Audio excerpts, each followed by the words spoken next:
The views expressed by the hosts are entirely their own and in no way represent the thoughts or intentions of the original author. This podcast is a discussion, shared to spark thought and conversation on the characters and themes of this novel. The interpretations presented in this podcast are just a few of many possibilities. Listeners are encouraged to read along and share their own analysis of the text. Though the hosts speak mostly within the constraints of this book, series spoilers may be discussed with or without warning. Explicit language as well as themes of sex, violence, abuse, depression, self-harm, and death will recur throughout this podcast. Listener discretion is advised. If you are enjoying the podcast, check out our Patreon for more exclusive content.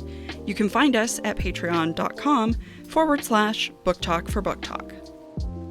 Welcome to BookTok for BookTok with Jack and Amy, a literary podcast where we deep dive into the writing of your favorite novels. This winter, we are hosting a book club while we prepare for our 10-part literary analysis of Sarah J. Maas's Throne of Glass. This is Jack. And I'm Amy. And each week, we'll discuss one book from our Winter Book Club roster. By using our literary background, we'll provide our flash analysis of each book, as well as discuss listener thoughts. This week, we're discussing Gild by Raven Kennedy. Trigger warning to this episode. If you have read Gild, hopefully you know that there are a lot of depictions of non-consent and assault, which we will be discussing. All right, Amy, Check. We read Gild. We did read Gild. Now, as context for the listener, I think this is like my fourth time reading Gild. I've read, I think, everything but the last book. And then for this round, we did audiobook. Yes. Yep. And this is my first time. Yeah, this is your first time. So I am excited to talk to you about it because it's interesting. So go ahead, give us your first blush analysis. Let me start by talking about my, I think, initial reactions. My initial reactions were mostly focused on the narrative style because I feel like you gave me a forewarning of like, look, it gets better. You can tell it's early in her writing career. So I took that in mind as I was listening. And yes, I could tell that the narrative style was maybe a little more, I don't want to say juvenile, but it is simple. It's a little more simple. But the reason why I say juvenile is because I could be easily convinced. Part of it is because Arin is very young and you could almost assume that because of her trauma, because she's chosen a life of basically being trapped in a cage for the last 10 years, she hasn't had the opportunity to mature. She hasn't had those interactions that would make her more mature. So the simple narrative fits the character's perspective. Yeah, I think that's a really good analysis. I think the more I listen, the more I read, I do appreciate the simplicity of it. I think that my biggest thing with the first book is like, I was like, this is it. This is the first book. It felt like it was like a cutoff. And after reading the second book, it really feels like it was one big book. And they're like, too big, boom, we're going to cut you off right here. Because, you look around and all you see is ice and I'm looking for the plot. Yeah. And I can't find it. I did also have that thought. I did end the book wondering, like, could this have been all told in retrospect? I understand that it gives us context for Arin and her relationship with Midas, and it gives us context for how someone who's trapped for 10 years in a cage could end up being kidnapped. I understand all of that. I feel like it could have been told through flashbacks or something else. I look back and I think about like what happened in the book and I summarize it in my head. I'm like, okay, she's in a cage. Queen confronts her. Sketchy guy almost sleeps with him. Doesn't. War starts. She takes off on a horse, kidnapped. And I'm like, was that really the whole book? Because I feel like that could have been 3 or 4 chapters. Yep. I'm like, what the hell happened that I'm thinking of? Like, because it's a book. There's words. Could not tell you the in-between stuff. Yeah, I mean, I think it's a lot of nuance. It felt like a lot of setup, not in a bad way. I was interested, but I did walk away from it being like, there could have been more. I would have liked to have seen what happened after, the Fourth Kingdom's people took her. And I know that's probably in the second book.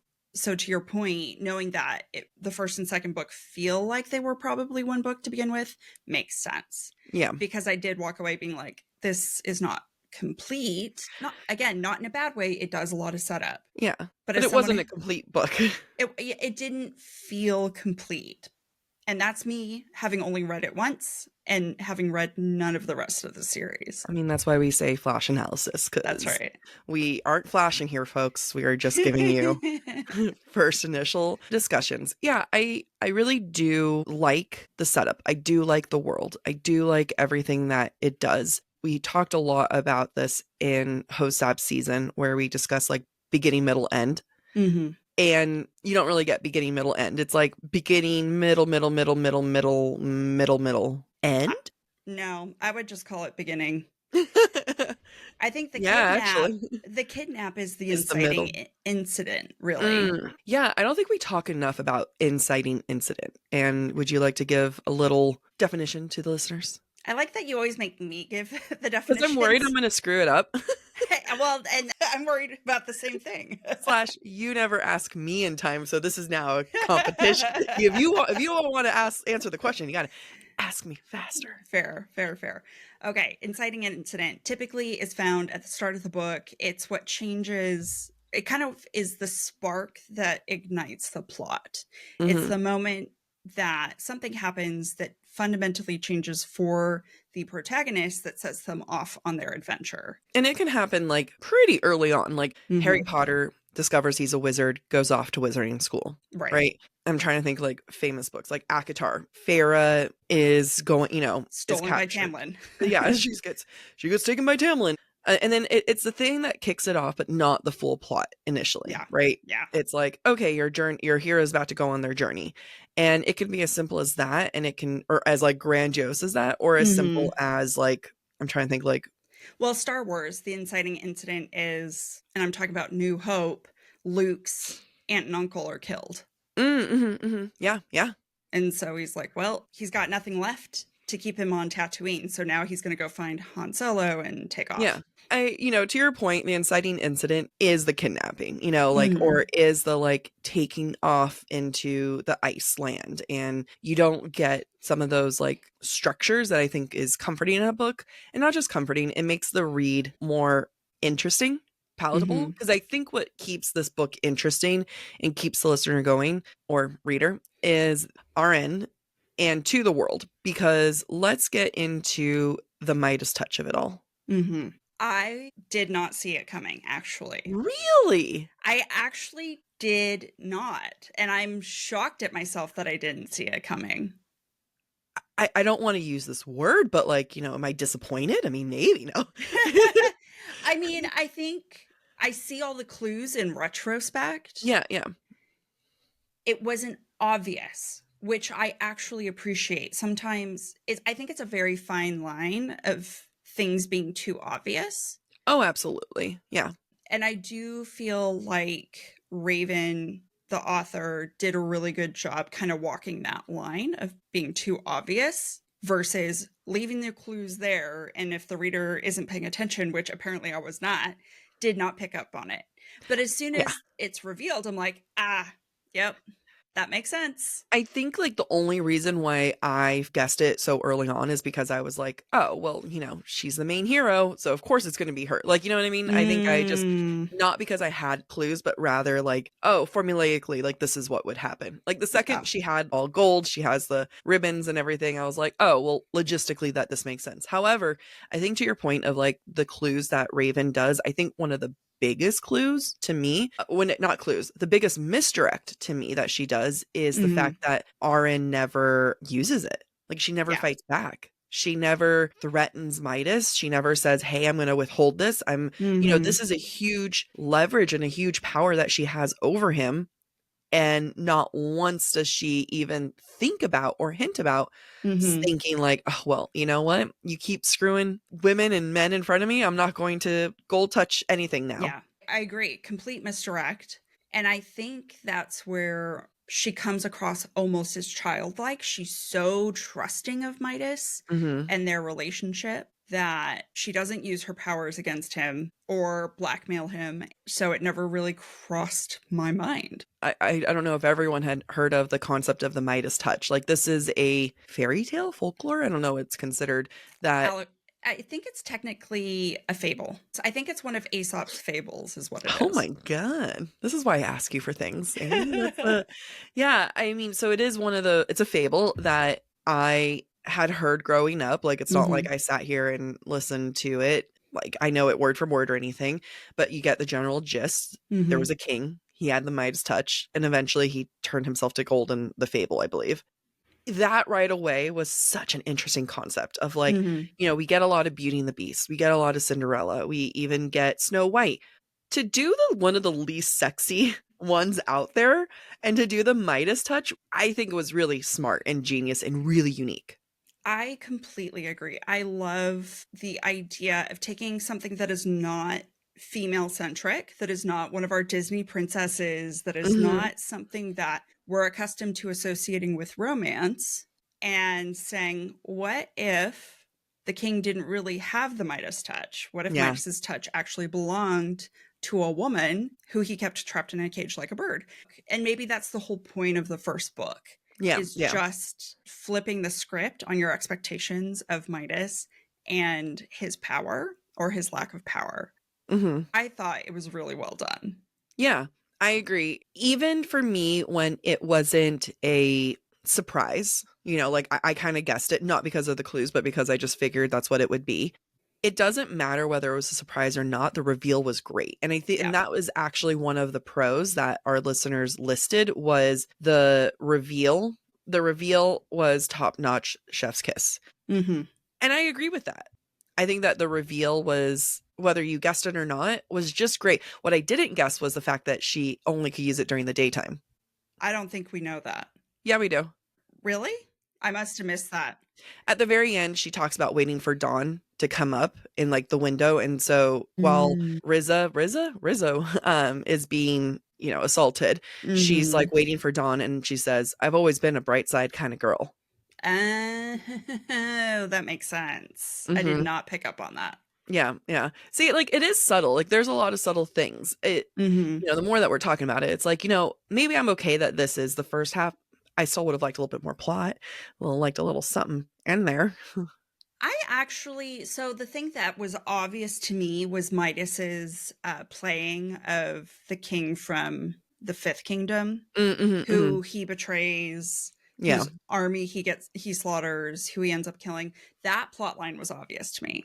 I found that intriguing enough yeah. that it sustained me. Maybe that's the inciting incident. Yeah, I mean, so if I look at it from a series point of view, this kidnapping feels like the inciting incident. If I Yeah. have to focus just on the book, Hmm. the inciting incident for me is probably the moment Midas agrees Yeah. to allow the Fifth Kingdom's king, I can't remember his name off the top of my head, makes the bargain, Yeah. basically. Yeah. That's the Yeah. inciting incident for this book. Yeah. You're right.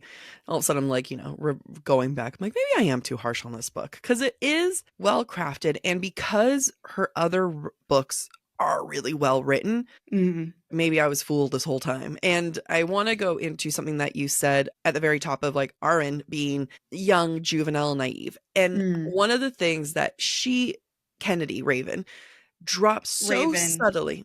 Yeah, Raven Raven. Kennedy. I know. Oh, I said Kennedy as if like then, and I was like quite like fixing Oh, it. I okay. know it's Raven Sorry. Kennedy. No, it's okay. I was like But doing Bond, James Bond.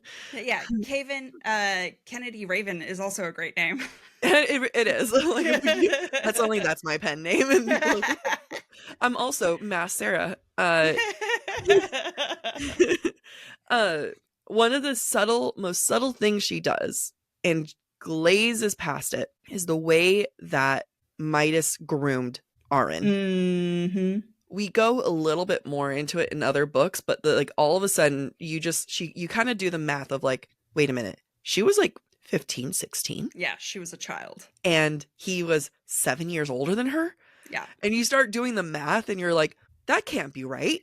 Cause that's just straight up. Grooming.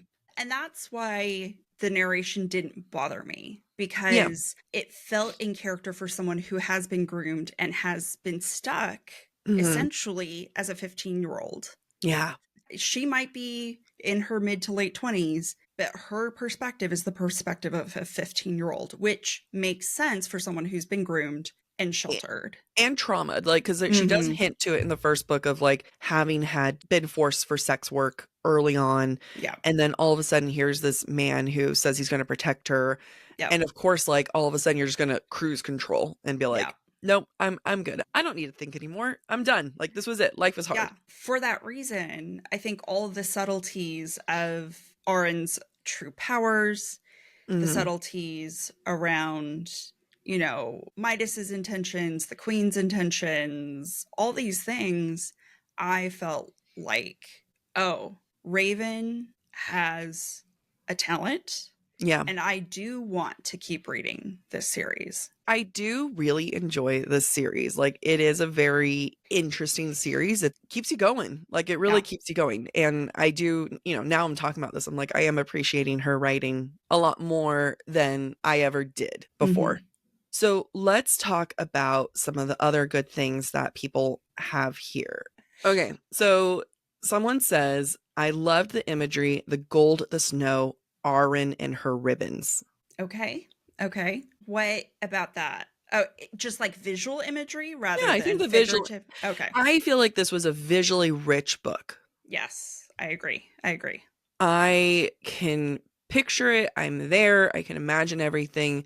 At first, I was like, oh, is everything like really obsessive? Like, this was gold plated. This was gold plated. Mm-hmm. But when you think about it, you're like, no, I think the excessiveness is like half the point. Yeah. And it was just like, oh, well, like even I think she talks about the soldiers, even the tips of their boots were gold plated, Mm-hmm. which I'm Mm-hmm. like, that's so Excessive. heavy. I know Yeah. excessive. I'm like, I don't. I'm like, that's like ankle weights. I don't want to walk with gold plated boots. Yeah. And then even the snow, like it felt cold reading it, Mm-hmm. like it Mm-hmm. felt very overwhelming and I was always there. So I think her visual descriptions are pretty good.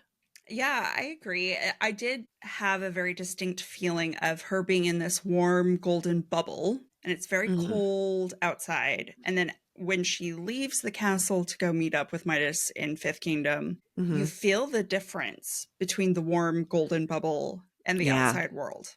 And so I do feel like she did a good job with that. Let's talk about Arin and her ribbons because I've seen this in the like and I've seen it in the dislike. Okay. People have very passionate feelings towards her ribbons. Okay. What are some of the feelings that our listeners expressed? Disgusting, wish it never happened. Okay.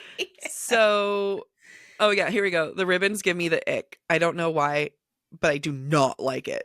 I get it because you have a bunch of like 24 sentient beings on your back, Mm-hmm. Mm-hmm. and they're like, ooh, just Yeah, kind of yeah, yeah. doing their own thing. And then, like, what happens when can you not lie on your back? Can you not do Mhm. other things? Like, what Mhm. happens when they're having sex? Like, where do they go? Do you feel weird that they're watching you? They Yeah. just go into your spine. But at the same time, they're cool. Like, you go. First, just the description that she had ribbons in her back before you know that they're prehensile. I was like, huh. It felt like something you would imagine. I would imagine as like an 18-year-old if I were writing a fantasy book. Mm. So I was just like, okay, that's weird, but I just shut it out. Like I was like, they Yeah. don't really exist. When Yeah. I realized that they're prehensile and maybe sentient, then I was like, okay, I understand why it gives people the ick, especially if you have like tryptophobia. The idea of those things coming out of a person's body is Yeah. kind of bothersome. I think I had a hard time imagining what it would look like. However, I understand again, it is a misdirection from the fact that she has the golden touch. Yeah. Like, okay, we know that she's different. We know she has this weird power she's hiding. It makes sense when we learned that there was once a Fey realm, that she might be Fey. Oh, she's got the golden touch too? I guess that Yeah. makes sense too. Yeah. Well, at the end, we do know she's Faye. Yes, yeah. I was like, do I need it? Guess Amy, I she's I okay. I'm saying as the book is going Okay, on. okay, I yeah, yeah. apologize. It's okay. I'm like, I have another mind-blowing thing to tell you here. She is Faye. What I like about the ribbons, and as you continue, because I have, I think, the whole series except for the last book on my Audible, so Mhm. go forth. What I like about it so much is that as the series goes on, they kind of have their own personality, Mm. and there's funny scenes with them. Very interesting. See, Yeah, and I think the other thing that didn't bother me about them is that in a way it's no different than Medusa with yeah, snakes for hair, yeah. because often in cartoons or any Medusa or Gorgon like character, Hmm. those snakes have a different personality than the being that has them, Yeah, right? So yep. for me, it was no different. What I do like about them is the realization at the very end where she was like, I let myself become so weak. Hmm. Like she says she's trying to pull Sail's body off the ship and over the side of the ship. And she reflects on the fact she's like, I let myself become weak. And those Yeah. ribbons are a physical manifestation of her weakness beyond her ability or lack of ability of doing push ups or sit ups or whatever. You know Yeah. what I mean? Yeah. Like those ribbons should be able to, I don't know, go full ribbonage, but they don't, and that's because of her own doing. So I think that they end up becoming such a almost like a side character going Hmm. forward. And I think the fact that we don't see them that often shows like just how much she's containing them. She talks a little bit about like, the idea of them being cut off scares her, or they'll hug her a little bit more gently, but it is something that she hides to her body. Like it is a Yeah. second shield. And yeah, it makes sense then that they're not really present in the narrative and that we don't see any personality in Yeah. this book. Going back to your point about how Arin is like, how did I let myself become so weak? I shouldn't have done that. I appreciate it because she very clearly states at the beginning of the book, I could work out, but I don't want to. Yeah. And so I Yeah. like that it ties it up and she's like, that was a bad choice. Yeah. That was not my best decisions in life. Yeah. That and when I read that, I'm like, fuck, I guess I'll have to go to the gym too. You and me both, Arwen. Okay. Arin. Arwen, you know what? We're Arwen. Yeah, We're trying. we're trying. We're trying. Okay. So let's get into some of the dynamic here. And I'm going to go into one of the negatives that people say. Hmm. And I agree with it, but with a but. Okay. One of the negatives is men pitting women against each other. Mm-hmm. Hmm. I agree with it. I also can see that that's a plot point. Yeah, it is a plot point. I also understand inherently, it makes sense. This one woman, the favored, is golden, locked in a cage, is Yeah. not subject to a lot of the things the other saddles are subject to, Hmm. is favored over the queen. It makes sense that the women don't like her. Yeah. And it doesn't sound like Arin has done a lot to try to create relationships. Other than throw a book at Right. Lisa's head. So I understand the dislike. It is one of my things. Like, I wish there were some female friendships, but I have hope that female friendships develop throughout the rest of the novel. I agree. Like, I'm not a fan of books that definitely, like, hey, let's just have the women be jealous all the time of each other and no, not really seeing female friendships. Hmm. What we see here is a community of women that Arin is just not a part of because they clearly do support one another, the other women. And at one point, is it Riza? I want to call her like Rizzo from Greece. Greece. Let me look Yeah, it up really fast. Rissa. It's Rissa.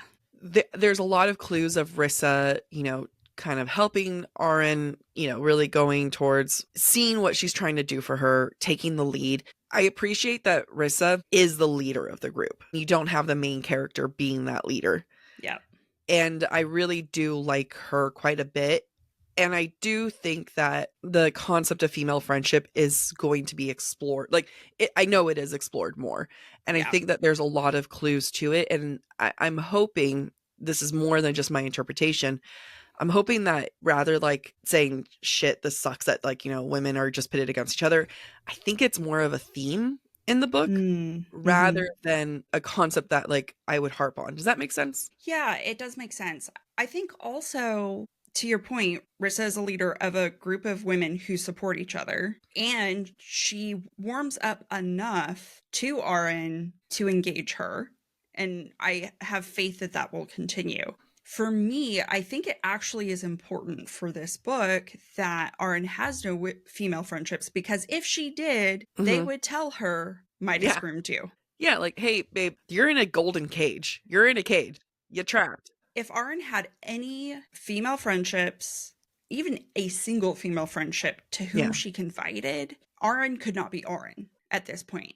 I mean, and the thing is, like, you can't have someone be able to point that out to her because then you would Yeah. kind of miss part of the book. But yeah, no, I agree. I do like it. I hate it. Yeah. I hate it, but like I think it's more of a commentary rather than women are just always jealous of each other plot Right. point. I understand that that would require reading more books.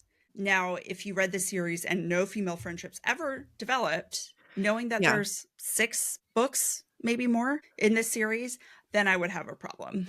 Yeah. Yeah. No, that's fair. And there's not. So one of the dislikes, and I agree, but I want to like kind of go into why I think it's good. Hmm. The term saddle, and I want you to know there's a lot of people who have issues with the term saddle. And it's not even so much of the fact that like it's degrading towards the women. It's Hmm. just cringy for me. Yeah. Like it's just like a, we're not whores, we're royal saddles. You know what I mean? Like it's not even like, oh my god, you're debasing them with the term, like like animals. I'm like, saddle. I agree. I tried to not think too hard about it because it's meant to be degrading, right? It is men who give these titles to their concubines, essentially. I almost would have rather the word concubine, but I don't think that works in this world. Could there have been a different word? Absolutely. Is it degrading to women? Absolutely. It makes sense, though. Yeah, the word itself is cringy to me. I definitely can see it. Like, in the fact that it's used so much is also Hmm. cringy to me. I Yeah. think that's another complaint that I've seen on here is like, it's just used a lot. The point that it's trying to make, I like. You know, Yeah. as much as they try to dress up the term as with royal saddles, Hmm. at the end of the day, they are just still objects to be used Yeah. by Midas Yep. and any other man he deems okay enough to use them as well. I agree. It was prolifically used, unnecessarily so, maybe, but it makes sense in the setting that we're in the world Yeah. that we're in, and the character that Midas and these kings are. I want to transition into the sex scenes, Hmm. which I talked with one of our friends. I will say, I love that none of the sex scenes are good, are Hmm. comfortable, Hmm. are consensual, Hmm. are sexy. The only time you have a quote unquote consensual scene is with Arin and Midas. Hmm. And even then, and for that one, it doesn't go into detail No. and she doesn't come. Everything else is like explicit, especially the last scene with Rissa. I Yeah. forgot how explicit that was. I was very explicit. Even the opening scene of the Yeah. book Yep. is explicit. I was shocked at how explicit it was. Yep. Anytime the word cunt is used, I like it in sex scenes, but when it's that aggressive and there's no lead up to it, I was You're like, like, "Wow, oh, okay. we're just dropping the hard C right here, left and right." Okay. That's right. That's right. But again, in the context of the world that we're in, it makes sense. And I actually think Raven does a good job with it in Mhm. making it uncomfortable and unwanted. Yeah. I don't walk away from it being like, "Ooh, I'll Right. get a little bit of more of Yeah. that." I'm just Yeah. like, like even in that first scene, once like Midas dismisses one woman and decides to, have anal sex with another woman and just like Hmm. immediately starts. Hmm. And once he's done and he finishes, he just dismisses everyone. And like it's described as like even the male saddle, like he's fully erect. Everyone is still Yeah. probably like they haven't finished. Yeah. And she thinks like maybe they're going to go back to their quarters and, Try and finish. trying to finish. or maybe they're not, but like the scene, as jarring as it is, does a great Mhm. job to show just how self-centered, and it's only about his pleasure, Yeah. and it's uncomfortable. Like no one here like would want this. Right. They're doing it because they need to provide for themselves or family that they might have. I completely agree. It is the quickest way to tell who are the bad people, right? Yeah, Who yeah. are the selfish people? Now, should there have been a trigger warning at the top? Probably. I don't Oh think yeah. there was, at least not in the The audio audiobook, version. no. There should have been a trigger warning at the top. Nevertheless, the graphic and non consensual or dubious consent sex scenes serve a purpose, and they're not excessive in that there's a sex scene every chapter or every other chapter, right? They Yeah. happen at specific points in time and they serve a purpose in that moment. And it for me it worked. It does work for me. All of it leads up to that final assault scene with Rissa. And I agree that that deserved a trigger warning. I Yeah. have read other books that have depicted, I mean, I'm going to say one book because I just was like, I don't like reading this. It does not, you know, Mhm.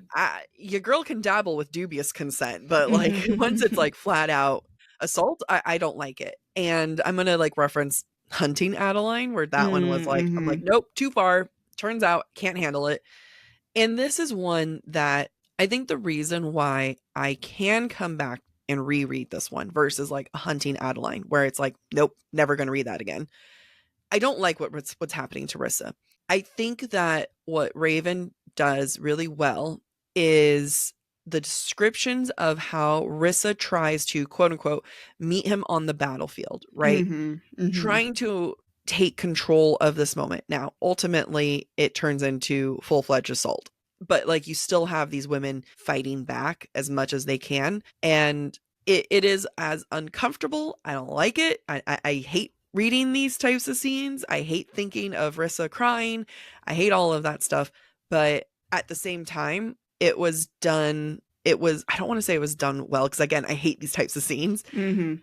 but it was done in a way that I can see the choice that she made, if that makes sense. Yeah, I think what I'm hearing you say is from the point of view of Arin and through Raven's writing, the focus was Rissa and her power because Yeah. she is powerful within the realm of sex. She Mhm. does have a lot of power and is able to control a lot of situations. And what we see is a breakdown of that power. And she fights as much as she can Mhm. in a way that she is accustomed to, like you Yeah. said, meeting on the battlefield. It is not overly gratuitous in my mind. The assault is described in enough detail and in enough space so that you know what it's happening, you are uncomfortable, and then Arn does her thing as soon as she can. Yeah. Yeah. Right? We don't dwell. It's not overly It's not graphic. Hunting Adeline where it's chapters upon chapters. Yeah. Right, right. It's a point where Arin finds her power, both Mhm. metaphorically and literally.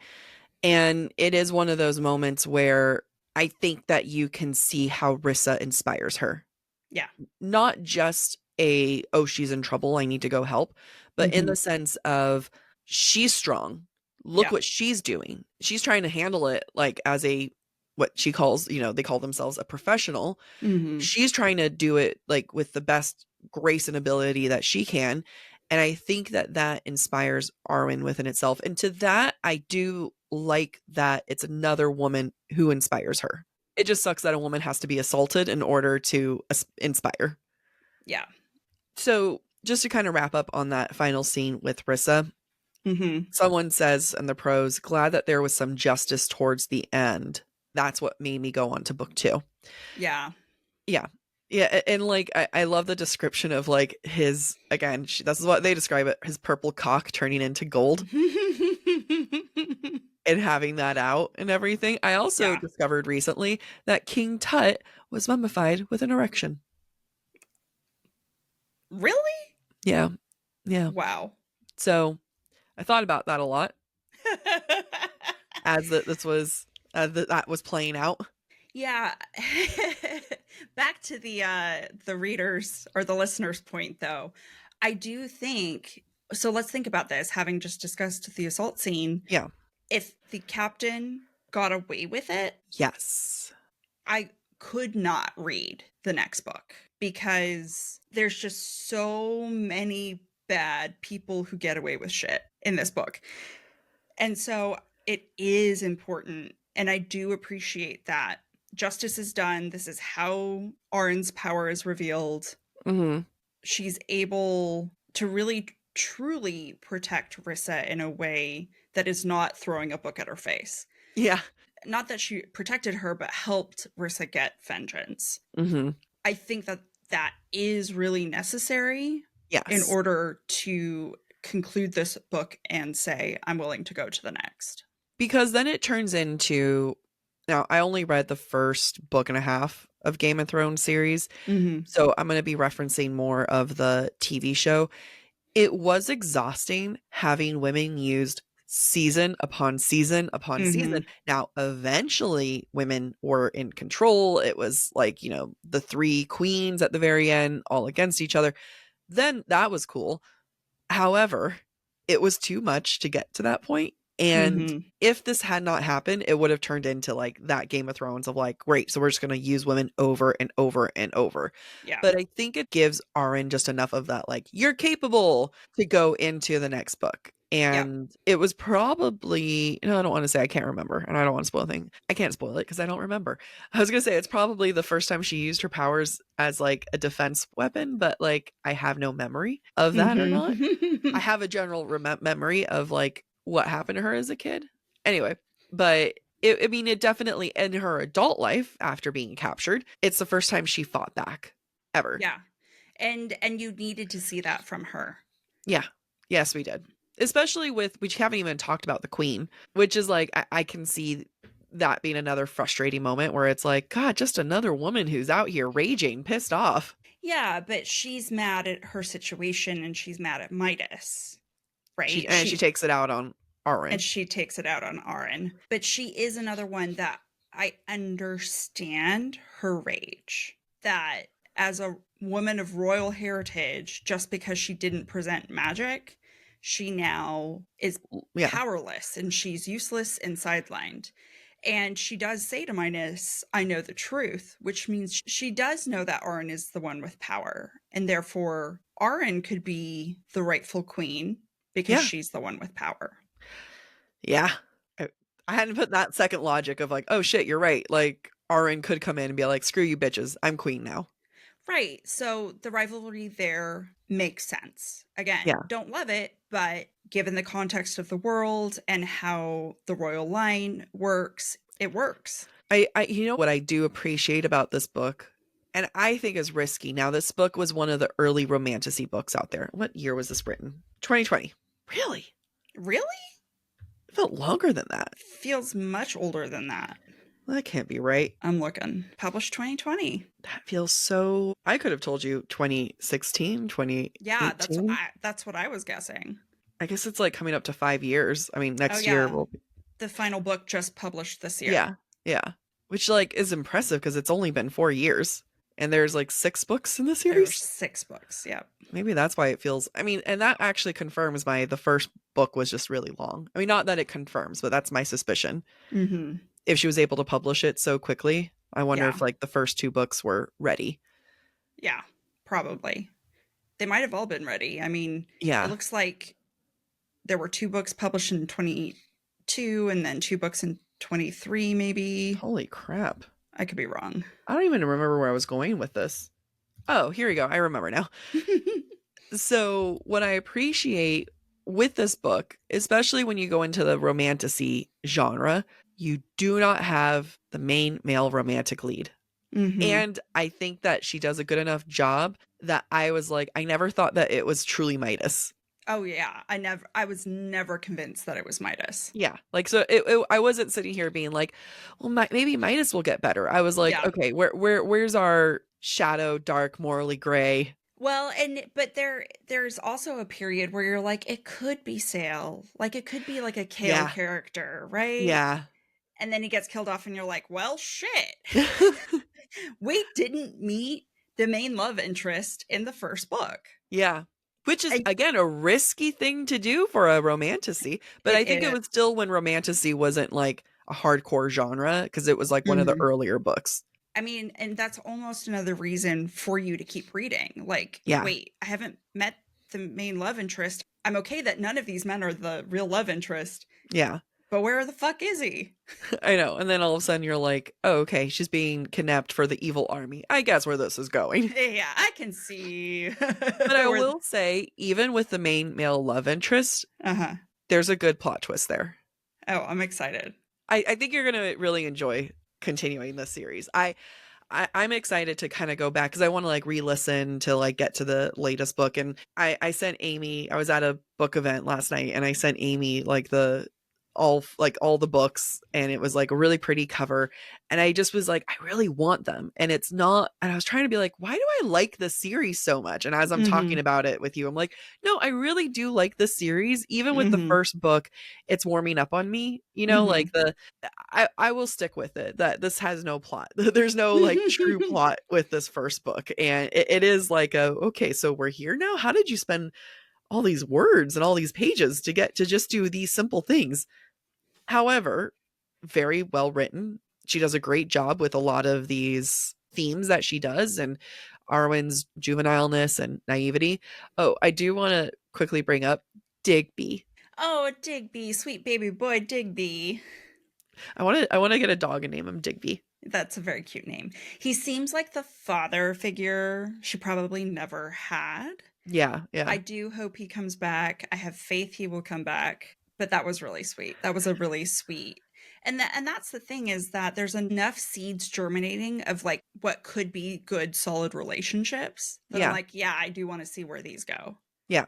What I do enjoy is that once Arwen was out of her cage, we really got to see her personality. Mhm. We got little hints of it with her digging or teasing Digby and being like, I want to get you to smile and laugh. Like, hey, want to play a Mhm. drinking game with me?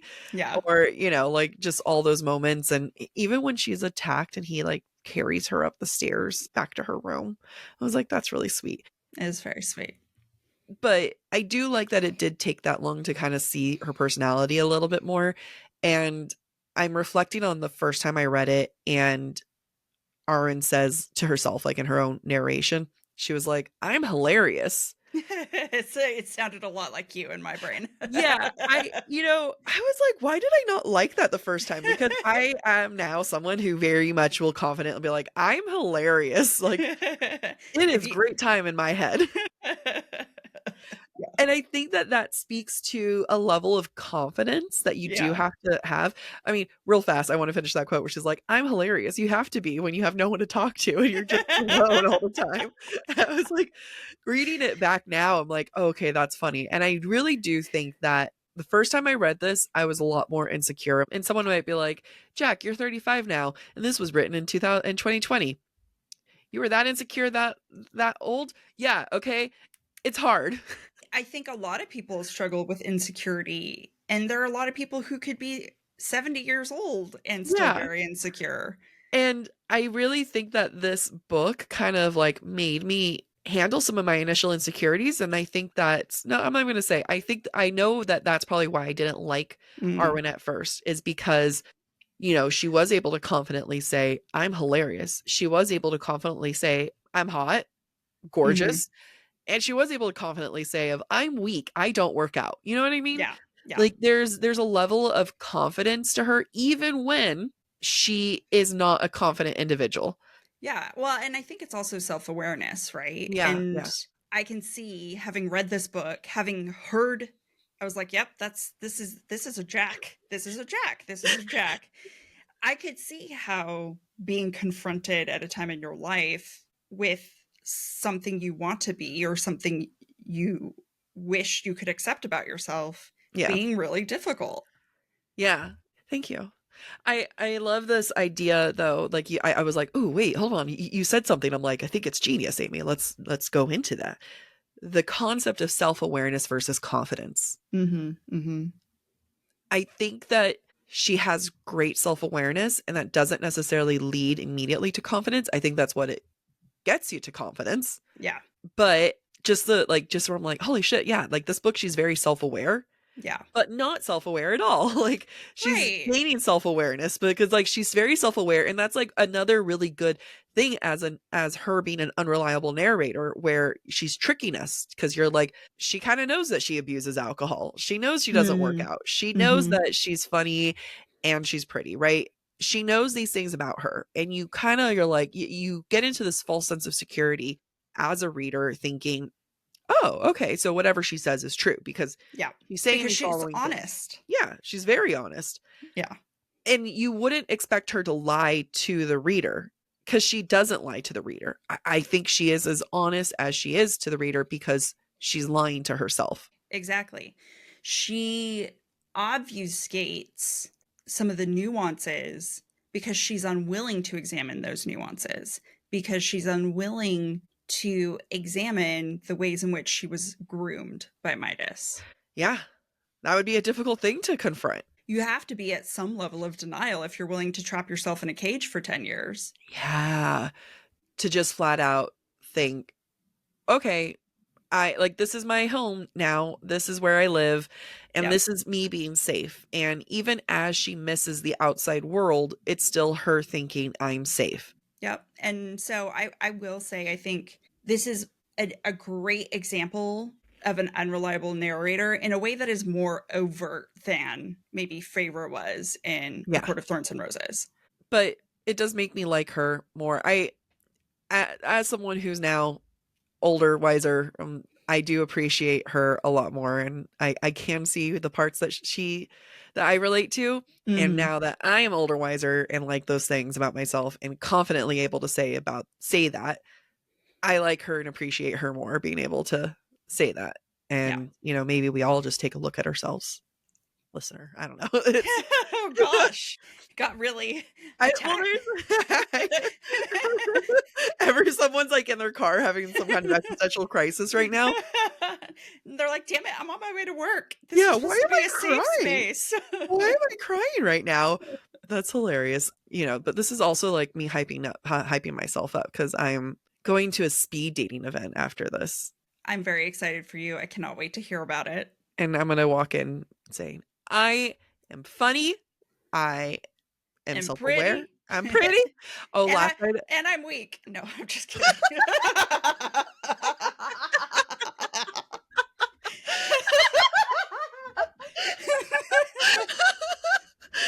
You're not wrong.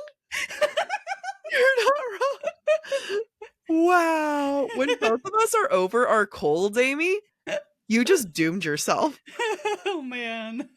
You doomed Damn yourself it. to I some know. gym. Well, it's okay. I met with a nutritionist yesterday and she's like, walking is not exercise. You need to be exercising. I Ouch. was like, Rude. oh, Hey, okay. everyone else says walking's exercise. I'm not even walking, so what do Oh, I no. care?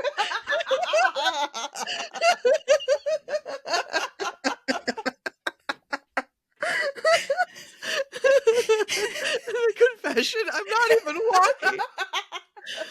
This is my truth. I'm self-aware.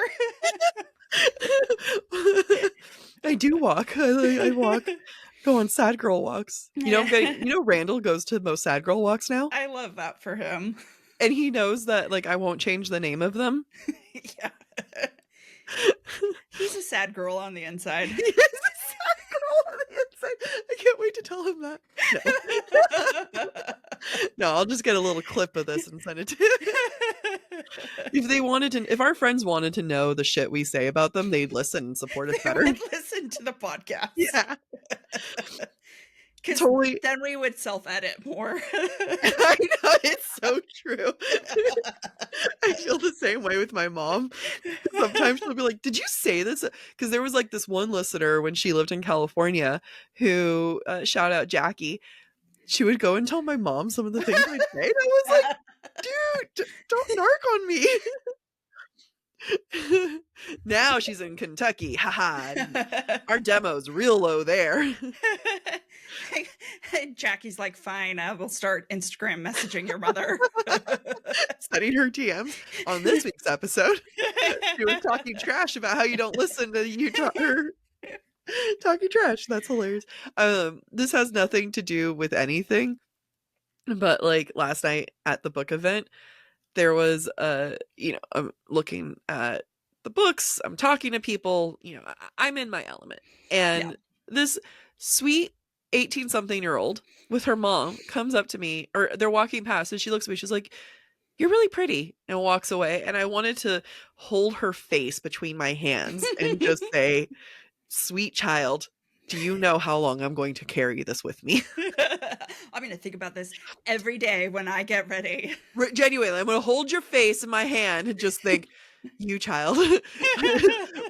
random child who just 18-year-old who walked past and just said, "You're really pretty." Whoa, you do not know what you did. I am funny. I had a random stranger tell me I'm pretty, and I'm weak. I own my shit. Own your shit today. And so, listener, that is today's lesson, is to own your shit today and be proud of it, even when you're weak and don't walk. If you don't walk, that's okay. Neither does Amy. I did have a dream where I won multiple arm wrestling. Yes. I refuse to arm wrestle because I've seen so many videos. I mean, that's a lie. I've heard of so many videos, refuse to watch them, of people breaking their arm while arm wrestling. Oh, no. I'm not about. I already, like, this arm is already broken. I can't do anything. It's forever perpetually broken.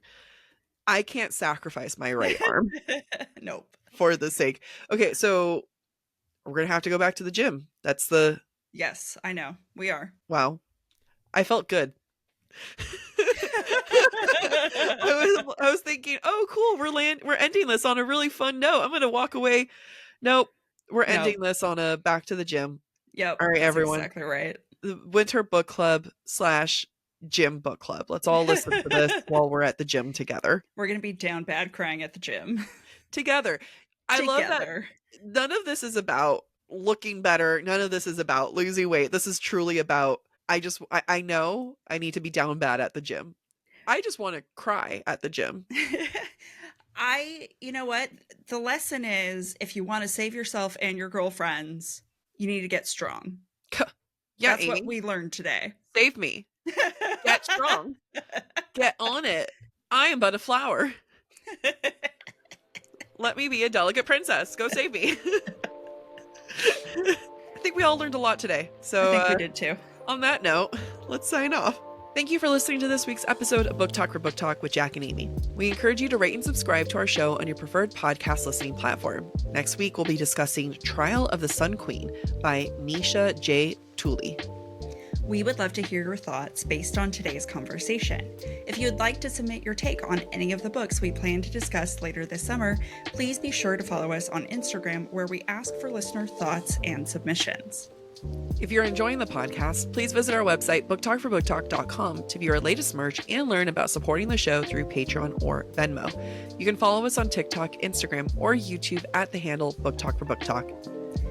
Bye. Okay. I don't know why I feel nervous. I know. This is like, who are we? What is this? This is our first podcast episode ever. You did a great job. Thank you for doing that, for covering that. You'd ask me questions too, like, what's the main character?